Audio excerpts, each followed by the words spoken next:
अमानत भाई, तुम मेरे छोटे भाई हो, मैं यहां से ये मंच ठोक के बात कर रहा हूं। हमें तुमसे ये उम्मीद नहीं थी कि तुम इतने बुज़दिल हो जाओगे, तुम केजरीवाल जैसे संगी के सामने हथियार डाल के लेट जाओगे। हमने ये सोचा था, खुदा की कसम मैंने ये सोचा था कि अगर केजरीवाल किसी वक्त कभी ना बंद करेगा, अमानतुल्लाह तुम उसके हाथ पकड़ लोगे, तुम उसकी जबान पकड़ लोगे और जबरदस्ती भी नहीं मानेगा तो फिर छोड़ के एक झटके में उसे अलग हो जाओगे। तुम्हारे अंदर मैंने, चूंकि तुम्हारा खानदानी रिश्ता मैं जानता हूं, तुम्हारे वालिद का मुझ पर एहसान है। मैं जो दोबारा रोजे नमाज की तरफ आया, हाफिज कुरान दोबारा से बना, ये तुम्हारे बाप का एहसान है मुझ पर। उन्होंने मुझे कोशिश करके करवाया। लेकिन अमानत भाई, तुमने हमारे उन जज्बात की कदर नहीं की। तुम कहते हो कि मुझे शिकायत है ओवैसी से, और ओवैसी को कहते हैं वोट काटने वाला है, और ओवैसी ने क्या आवाज उठाई, तुम अपनी कुर्बानी गिनाते हो। हालांकि मैं ये कहता हूं, मैं सच्ची बात यह है ईमानदारी की कि तुमने शुरू के 2-2.5 साल कुछ काम किया है, इसके अलावा कोई तुम्हारी कुर्बानी नहीं है। तुम्हें जब केजरीवाल ने जिस काम के लिए कहा तुमने वो किया, जिससे रोक दिया तुम रुक गए।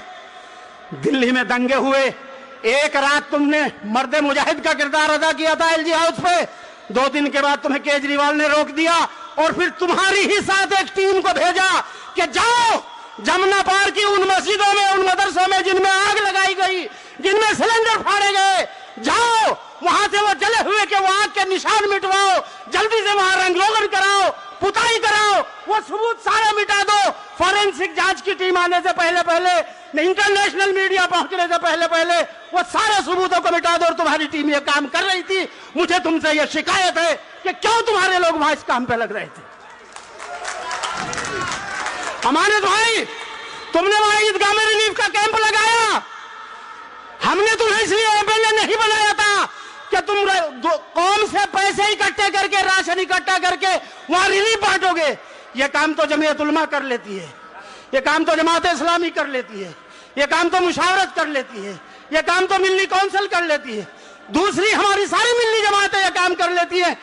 हम जिसको एमएलए और एमपी बनाते हैं वो इसलिए बनाते हैं कि अगर मेरी कौम के हुकूक पर कोई सरकार या कोई लीडर डाका डालता है या मेरी कौम के बच्चों के गलों पर हाथ डालता है तो मेरा एमपी, मेरा एमएलए उसकी गर्दन पर हाथ डाल करके उससे कह के रोक, ये मेरी कौम के बच्चे हैं, ये मेरी कौम के मेरे भाई है, तो इन पर हाथ नहीं डाल सकता।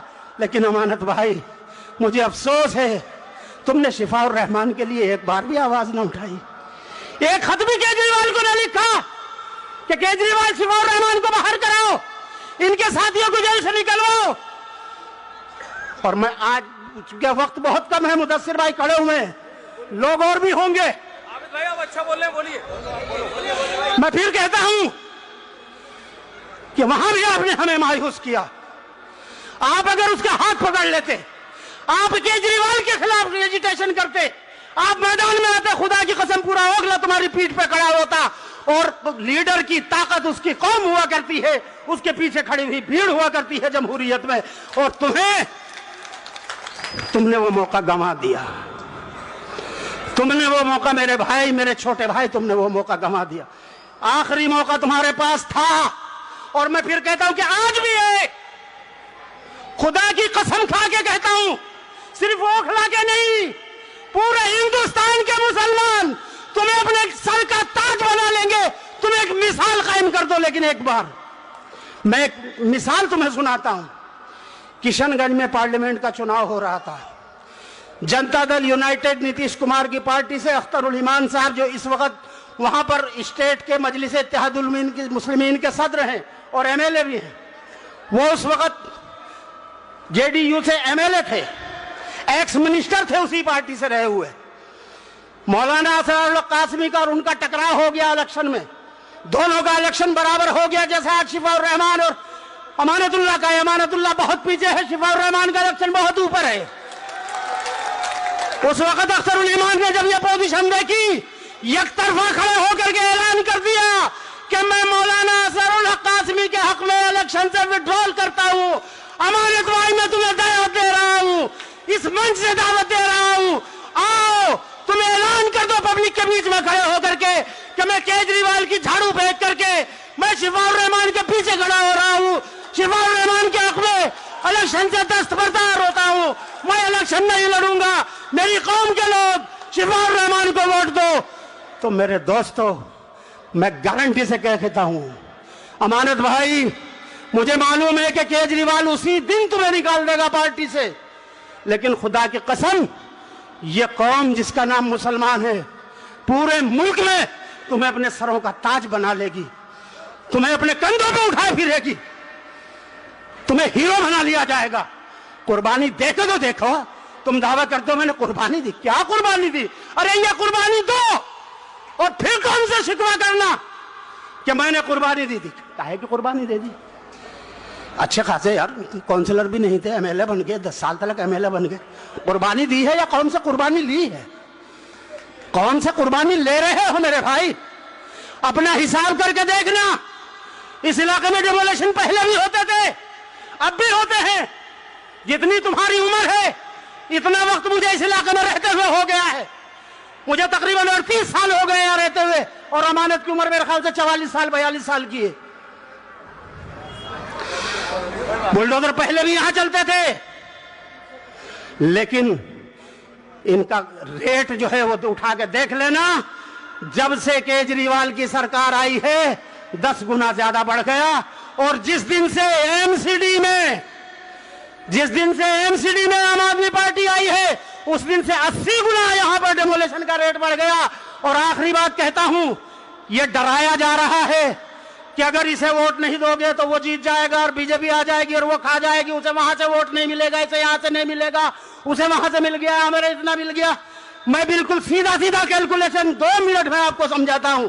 इस कॉन्स्टिट्यूंसी पे तकरीबन 2,80,000 वोट है, 3,80,000 सॉरी, 3,80,000 वोटों में तकरीबन 2,30,000 वोट मुसलमानों का है। 2,25,000 से 35,000 के बीच में मैं 2,30,000 मानता हूं। 1.5 लाख के करीब गैर मुस्लिम वोट है। 60% वोट उनका पोल होगा, 60% हमारा होगा। हमारा रिकॉर्ड रहा है इस सीट पर 93 से यहां विधानसभा के चुनाव होते हैं। आज तक सिवाय पिछले इलेक्शन के कभी बीजेपी तीसरे नंबर से दूसरे पे भी नहीं आ सकी। पिछली बार दूसरे नंबर पे इसलिए थी कि शाहीन बाग एजिटेशन के जज्बात के बीच में इलेक्शन था। पूरी कौम ने दीवानावार तुम्हें वोट दे करके, यकतरफा वोट दे करके तुम्हें 72,000 वोटों से दिलाया था, जिताया था। इसलिए बीजेपी दूसरे नंबर पर आ गई थी, बाकी किसी पार्टी को वोट नहीं मिला था। अब ये पोजीशन नहीं है, ना पहले थी और ना अब है और ना आगे रहेगी। अब वोट बराबर उधर भी बटेगा, इधर भी बटेगा। उधर कांग्रेस को भी मिलेगा, आम आदमी को भी मिलेगा, सबसे ज्यादा बीजेपी को मिलेगा। वहां से मैं समझता हूं दोनों पार्टियों को, आम आदमी को और कांग्रेस को 25 से 30,000 वोट टोटल मिलेगा, टोटल। और 50,000 के करीब बीजेपी को मिलेगा। 75-80,000 वहां से पोल होगा, इससे ज्यादा नहीं हो सकता। हमारे यहां से पोल कितना होगा? हमारे यहां से पोल होगा 1,60,000 के करीब। हो सकता है 170 भी हो जाए।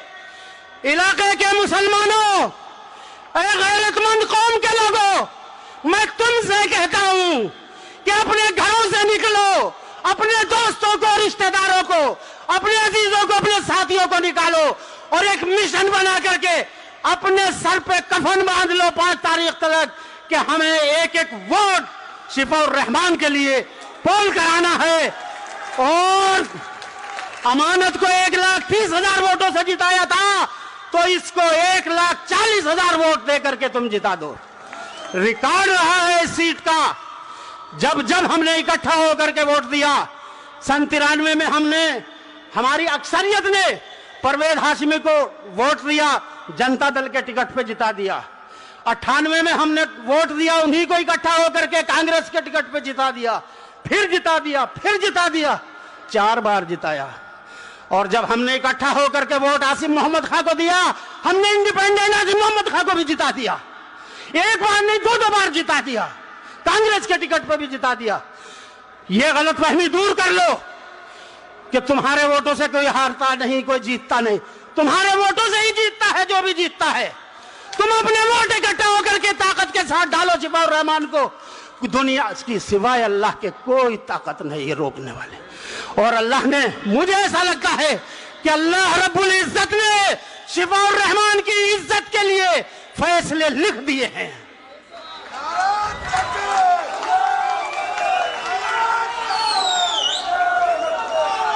एक आखिरी बात और कहना चाहता हूं मेरे दोस्तों, मजलिसे इत्तेहादुल मुस्लिमीन जो ये इलेक्शन लड़ा रही है, मुस्तफाबाद की सीट पर हो या यहां पर हो, ये सिर्फ इलेक्शन जीतने के लिए नहीं है।